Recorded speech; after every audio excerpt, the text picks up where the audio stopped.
Students, हाँ, आज और एक वीडियो के साथ आज हम पढ़ेंगे फॉर्म ऑफ बी। बी की फॉर्म होती है इज़ एम आर, यानी प्रेजेंट टेंस में इज एम आर यूज किया जाता है और पास्ट टेंस में वॉज वर। मतलब जो सिंपल प्रेजेंट सिंपल पास्ट, तो सिंपल प्रेजेंट सिंपल पास्ट को तो यदि वर्ब के अनुसार जोड़ेंगे तो वो टेंस में चला जाएगा। लेकिन एक सामान्य टेंस जो होता है जिसमें कोई कार्य नहीं हो रहा है, बट जो किसी के बारे में कोई फैक्ट दिखाता है कि ये ऐसा है वो वैसा है, जो भी है, तो दैट इज़, तो देखते हैं आज use of is am are. Is am are का प्रयोग कहाँ किया जाता है, इसको सिंपल प्रेजेंट कहते हैं।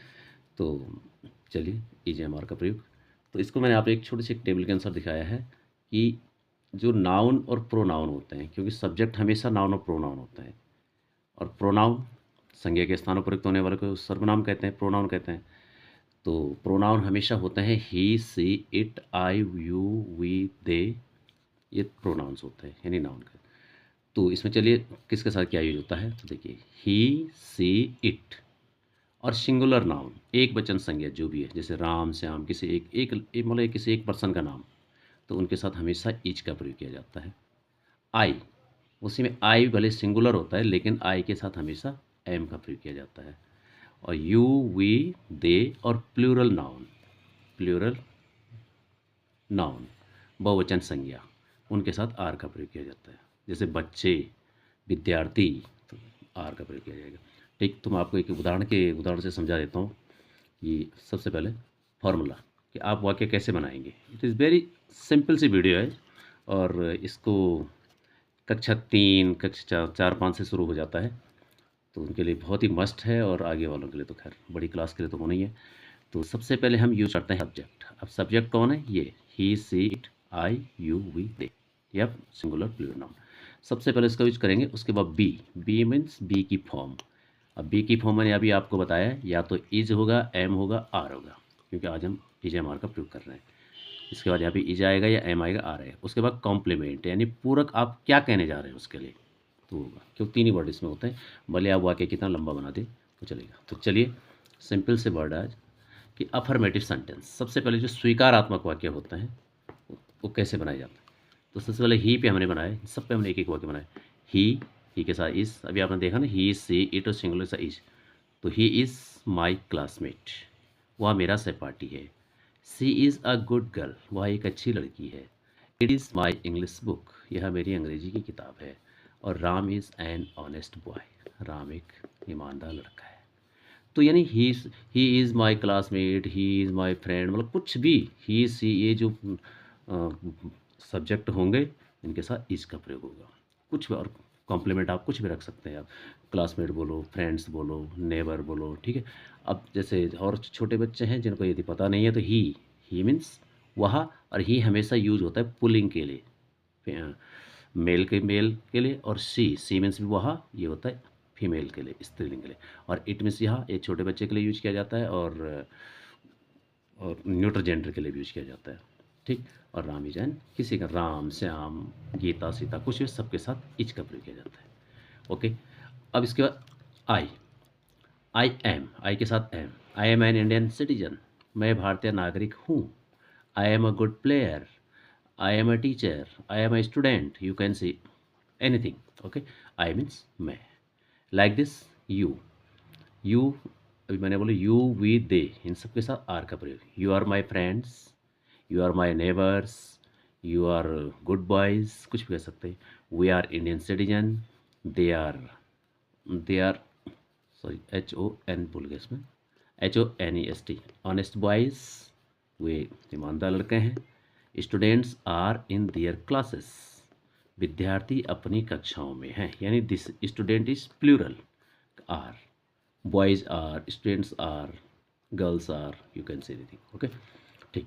अब इन्हीं को जितने हमने ये अफर्मेटिव बनाए, उससे में अब इनको नेगेटिव बनाना। नेगेटिव कैसे बनाए, तो नेगेटिव सेंटेंस होता है, नेगेटिव में एक चीज़ याद रखने वाली होती है और कुछ नहीं, जो मैंने आपको बताया है कि इज एम आर, जो ये तीनों वर्ब है, इनके तुरंत बाद नॉट का प्रयोग कर दीजिए, बाकी सेम है। जैसे he is not my classmate, he is my classmate, वह मेरा सहपाठी है। He is not my classmate, is के बाद नॉट लगा दो। Sita is not good at cooking, Sita खाना बनाने में अच्छी नहीं है, मतलब सीता को खाना बनाना नहीं आता है, तो Sita is not, not at all, Sita is good. ठीक है। और I am not a good player, I am not your friend. मैंने बोला इज के बाद नॉट, एम के बाद not. They are not Indian citizen, कोई भारतीय नागरिक नहीं है, आर के बाद नॉट लग गया, बस और कुछ नहीं। All the boys are not active in their work, सभी बच्चे अपने काम में होशियार नहीं हैं। ये जो मैंने आप यहाँ पे एक करेक्शन बता रहा हूँ, ए वाला, इसको बोलते हैं करेक्टिव मार्क, यानी कुछ छूट जाता है तो यहाँ पे लिखते हैं। ओके, तो अब ये तो अफर्मेटिव, ये नेगेटिव। अब है इंट्रोगेटिव, कैसे बनाया जाता है, सेम। ठीक, इंट्रोगेटिव सेंटेंस। चलो, नंबर 3, इंट्रोगेटिव सेंटेंस, प्रश्नवाचक वाक्य। वैसे तो प्रश्नवाचक वाक्य मैंने एक बार पहले भी दिया है सेंटेंस, वो दो प्रकार के होते हैं। एक तो होते हैं क्या से शुरू होने वाले, और एक होते हैं क्यू डबल से शुरू होने वाले। तो क्या से शुरू होने वाले जो होते हैं उनमें हमें कोई भी क्यू डबल नहीं लगाना पड़ता है। जो हेल्पिंग वर्ब है, यानी जो आज की वर्ब है इज, एम, आर, उसको शुरू में लगा दो। देखो यहाँ पर इज मैंने पहले लगाया है, तो इज अपना अर्थ तो देगा, इज मनी है, लेकिन इज मनी क्या भी होता है। एम मनी हूँ, एम मनी क्या भी होगा। ठीक है, तो चलिए, is she a good girl, और क्वेश्चन मार्क जरूर लगना चाहिए, ग्रामेटिकल, नहीं तो फॉल्ट हो जाएगा, गलत माना जाएगा। ठीक है, is she a good girl, क्या वह एक अच्छी लड़की है। देखो इज मनी है, इज मनी क्या, शुरू में लगने से। Is Ram an active boy, क्या राम एक होशियार लड़का है। इज मनी है, इज मनी क्या। इज इट राइट, क्या ये सही है, इज इट राइट। ओके, तो ये कैसे शुरू, एम आई राइट, क्या मैं ठीक हूँ, क्या मैं सही हूँ। Am I a good singer, क्या मैं एक अच्छा गायक हूँ। और इसी एम को आई की जगह पर, इसको बस केवल रिप्लेस किया गया है, आई की जगह पे एम रख लेंगे तो अफर्मेटिव बन जाएगा, आई एम राइट और am I right. Okay, like this, are you English teacher, क्या तुम एक अंग्रेजी के अध्यापक हो। आर, आर मीन्स क्या, आर मीन्स हो या हैं। आर वी विनर, क्या हम विजेता हैं। आर दे इंडियन सिटीजन, क्या वे भारतीय नागरिक हैं। तो लाइक दिस बहुत सारे बनाए जा सकते हैं।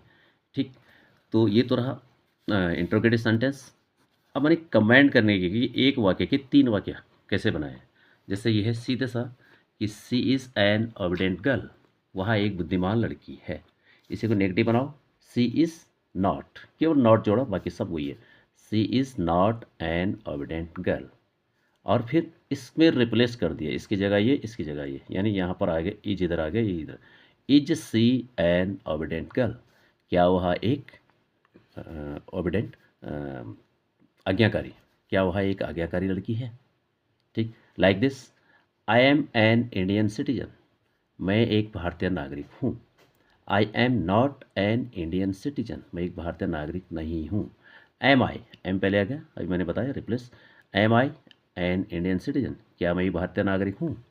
और यदि अफर्मेटिव भी हो और नेगेटिव भी हो, तो सॉरी, इंट्रोगेटिव भी और नेगेटिव भी, तो जैसे एम पहले लगने से तो ये इंट्रोगेटिव बन रहा है, और आई के बाद नॉट आ गया तो नेगेटिव भी हो गया। तो जैसे एम आई नॉट, तो हमेशा इंट्रोगेटिव नेगेटिव सेंटेंस बनाने के लिए जो सब्जेक्ट होगा is, he, she, it, I, we they, उसके बाद नॉट लगा देंगे, यानी लगाया जैसे हम यहाँ भी कह सकते थे। तो देखिए, am I not an Indian citizen, क्या मैं एक भारतीय नागरिक नहीं हूँ। ठीक है, like this, they are cricket player, वे क्रिकेट खिलाड़ी हैं। They are not cricket player, वे क्रिकेट खिलाड़ी नहीं हैं। आर दे क्रिकेट प्लेयर, क्या वे क्रिकेट खिलाड़ी हैं। Are they not cricket player, यानी मैंने भी बोला था इंट्रोगेटिव नेगेटिव, क्या भी है और नॉट भी है, तो वे क्रिकेट खिलाड़ी, तो हमेशा कर्ता के बाद नॉट लगाएंगे, are they not cricket player. Okay, तो like this, I hope you will have understood. Thank you for watching. Okay.